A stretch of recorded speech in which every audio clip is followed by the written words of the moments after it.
नमस्कार, Tarun Bharat news bulletin मध्ये आपल्या सर्वांचे स्वागत। आता पाहूया ठळक घडामोडी। आजच्या ठळक घडामोडी। भक्तांची जमीन हिसकावणारा रस्ता कोणत्या देवाला हवाय? जयंत पाटलांचा सरकारवर हल्लाबोल। पालकमंत्र्यांच्या उपस्थितीत भाजपा नगरसेवकांची बैठक। मूलभूत सुविधांवर भर देण्याच्या सूचना। कुपवाडमध्ये ड्रेनेज चेंबरमध्ये पडून सायकल स्वार जखमी। कोल्हापुरातील CPRमध्ये उपचार सुरू।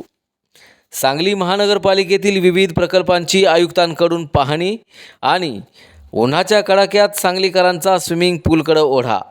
आता पाहूया सविस्तर बातमीपत्र। शक्तीपीठ महामार्ग मुद्द्यावरून वाळवा तालुक्यात वातावरण तापलंय।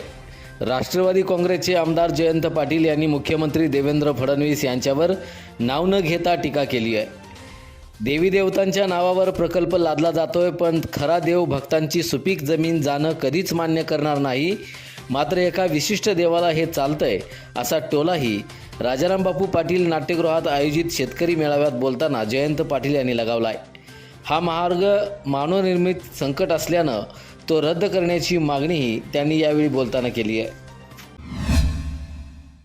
सांगली, मिरज आणि कुपवाड शहर महानगरपालिकेतील विकास कामांना गती देण्यासाठी आज भाजप नगरसेवकांची बैठक पालकमंत्र्यांच्या उपस्थितीत पार पडली आहे। या बैठकीत प्रभागातील रस्ते, पाणीपुरवठा आणि स्वच्छता या मूलभूत प्रश्नांवर प्राधान्यानं लक्ष केंद्रित करण्याचे निर्देश देण्यात आले आहेत। प्रशासनानं केवळ सूचना देण्यापेक्षा कामांचा सातत्यानं पाठपुरावा करावा अशा सूचनाही यावेळी करण्यात आल्या आहेत। शहराचा विकास वेगानं साध्य करण्यासाठी सर्वांनी समन्वयानं काम करण्याचं आवाहनही करण्यात आलंय। या बैठकीस आमदार सुधीर गाडगीळ यांच्यासह महापौर, पदाधिकारी आणि सर्व भाजपाचे नगरसेवक उपस्थित होते। कुपवाड शहरातील बुधगाव रस्त्यावरील उघड्या ड्रेनेज चेंबरमध्ये पडून सुभाष बापूसाहेब कदम वय वर्ष 40 राहणार कदममळा कुपवाड हे सायकलस्वार गंभीर जखमी झालेत। मारुती मंदिराजवळील चेंबरचे झाकण निकृष्ट दर्जाचं असल्यानं ते तुटलं असून धोकादायक बनलंय। या ठिकाणी याआधीही अपघात झालेत। शुक्रवारी रात्री कदम हे सायकलवरून जात असताना त्यांचा तोल जाऊन चेंबरमध्ये ते पडले।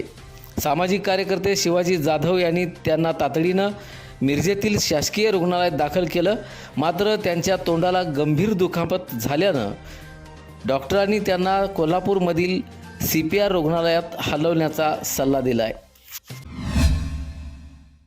सांगली, मिरज आणि कुपवाड शहर महानगरपालिकेच्या आयुक्त संजिता महापात्र यांनी आज शहरातील विविध विकास प्रकल्पांची प्रत्यक्ष पाहणी केली आहे। यामध्ये अंकली पंपिंग स्टेशन, कुंभारमळा STP प्रकल्प, माळबंगला जलशुद्धीकरण केंद्राचा समावेश आहे। ड्रेनेज आणि पाणीपुरवठा वाहिन्यामधील अडथळे शोधण्यासाठी वापरण्यात येणाऱ्या रोबोटिक यंत्रणेचे प्रात्यक्षिकही सिद्धार्थनगर, अजिंठा कॉलनी आणि मंगळवार बाजार परिसरात दाखवण्यात आलं। या आधुनिक तंत्रज्ञानामुळे गळती तसंच अडथळे अधिक अचूकपणे शोधले जाणं शक्य होणार असल्याचं त्यांनी यावेळी बोलताना सांगितलं आहे। दरम्यान सर्व प्रलंबित कामं वेळेत पूर्ण करण्याच्या सूचनाही त्यांनी दिल्या आहेत।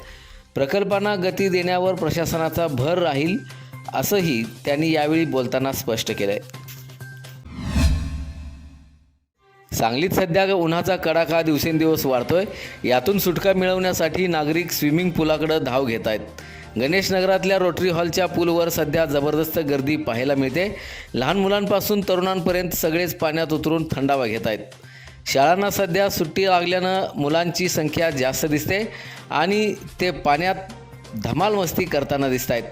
तरुण मंडळीही पाण्यात उतरून पुन्हा एकदा लहान झाल्यासारखा आनंद घेत आहेत, तर काही जण निव्वळ फिटनेस म्हणून तर काही जण कुटुंबासह पाण्यात उतरून उन्हावर मात करताना दिसत आहेत। याचबरोबर आजचे बातमीपत्र इथे संपले। अधिक माहिती आणि ताज्या घडामोडींसाठी पाहत रहा तरुण भारत न्यूज चॅनल। तसेच आमच्या चॅनलला लाईक, शेअर आणि सबस्क्राईब करायला विसरू नका। आणि विश्वासार्ह बातम्यांसाठी दररोज वाचा दैनिक तरुण भारत। धन्यवाद।